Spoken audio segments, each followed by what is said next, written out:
CPU 散热器对电脑 DIY 来说可谓是非常重要的一个硬件。选择一款性能不错的散热器，除了可以让处理器的发热得到更好的散热，从而使得处理器的温度变得更低以外，还能够进一步压榨处理器的额外性能。但各位又是否知道，到底所谓的散热性能与发挥又应该是如何判断的呢？今天这期节目将会以我个人的方式来和各位分享如何去观察以及判断你的 AMD 处理器发热以及散热的性能。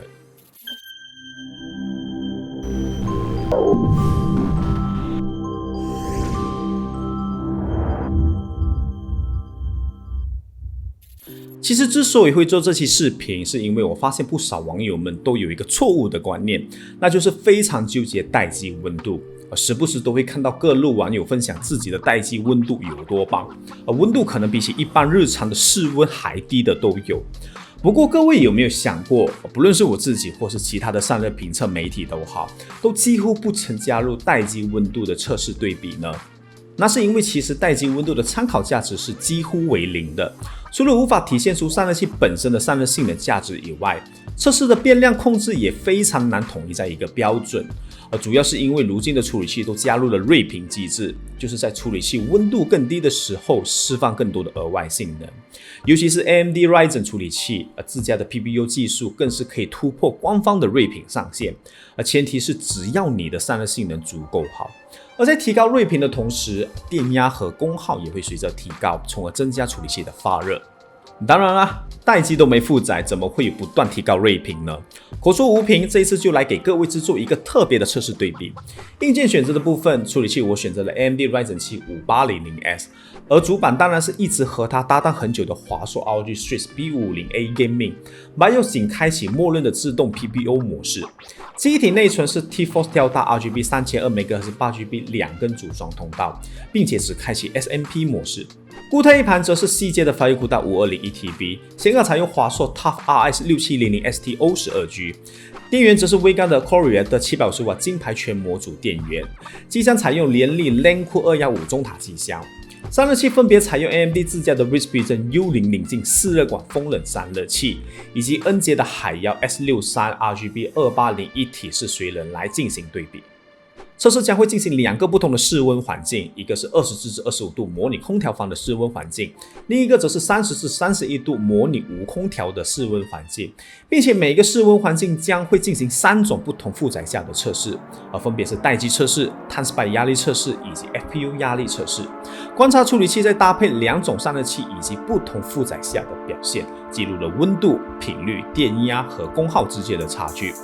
首先是30至31度室温的测试，来看看温度的表现。在待机测试中 ，U0 宁静和 S63 只有2度的差距，可以说是几乎没什么差别的。而到了模拟日常游戏负载的碳 SPI 压力测试下，两者的最高温度就拉开到了5度的差距。不过在 AIDA64 单卡 FPU， 两者都撞到了90度的温度墙。接着在频率表现中，待机和碳 SPI 压力测试都是能够跑上 4.85 GHz 的，唯独 FPU 烤机由于两款散热器都已经撞到了90度的温度墙，所以频率变化的部分 S63 比起 U0 宁静高出了150 MHz 的全核心频率。再来是电压表现，待机测试下两者的电压平均都在 1.1 至 1.2 伏左右，而在碳 SPI 压力测试中，由于更高频率的单核表现，电压都是超过了 1.5 伏的。最终在 FPU 烤机测试中 ，S63 除了频率以外，还能够获取更高一些的电压。最后是功耗表现 ，U0 宁静虽然在待机中的温度和 S63 差不多，但功耗却比起 S63 低了不少。按道理来说，功耗低了，发热就会更低，温度也会更好一些。不过反映到温度上，也就只有2度的温度差。而在碳 SPI 压力测试中，两者的功耗表现几乎是一致的，但 S63 却在最高温度表现上比起 U0 宁静好了5度。同样在 FPU 烤机测试中 ，S63 的功耗远比起 U0 宁静高出了13瓦。频率和电压也比较高，但温度却同样保持在90度，这就是优质的散热器所能起到的效果了。接着将测试室温调整到20至25度试试，在室温较低的时候 ，S63 作为一体式水冷的优势就发挥出来了。3个不同负载下的测试场景都比起30至31度好了很多，而在 FPU 烤机测试中，并不会撞到90度的温度墙。接着在频率变化的部分，除了待机和碳 SPI 压力测试同样都能发挥到 4.85 GHz，不同室温场景下影响最明显的自然就是 FPU 烤漆测试，就连 U00镜在同样撞到温度墙的情况下，频率比起之前的室温环境还提升了150 MHz。虽然和 S63 的表现只相差了100 MHz， 但 S63 的温度保持在86度啊。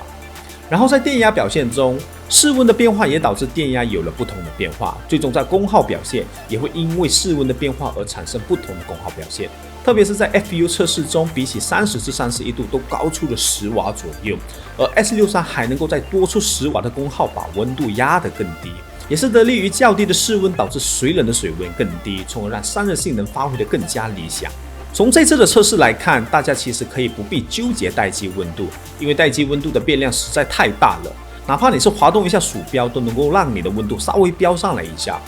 我这一次为了能够更好的控制待机的测试变量，在这一次的环节中，我还是测试了3次以上，其中就有至少1次的测试会出现温度突然飙升的情况。而温度之所以会飙升，也是因为你在让处理器处于空闲状态下，突然给出了一个指令。这指令哪怕是滑动鼠标也好，还是打开一个文件夹也好，都会让处理器突然活动起来。又因为温度处在较低的状态下，所以处理器会判定给出很高的电压，来获得更高的频率和更快的速度来完成指令，从而让处理器的温度也会出现飙升的情况。因此，如果你发现处理器在待机下的温度会比较高，那不一定是你的处理器散热有问题。这也是为何我们在测试处理器散热都会以 FPU 烤漆这类的负载为标准，变量更少，负载统一，是更加能够判断你的处理器散热性能的方式。另外，用来模拟日常游戏负载的 TimeSpy 压力测试，也是为了给更多观众能够看到，其实处理器在进行游戏负载的时候是远低于 FPU 压力测试的负载。因此，温度的表现也会好很多，不需要依赖更强悍的散热器都能够将性能发挥出来。比如 U00镜和 S63 在进行 TimeSpy 压力测试中所获得的平均帧数是基本一致的，并没有因为更换了一体式水冷而获得更好的性能。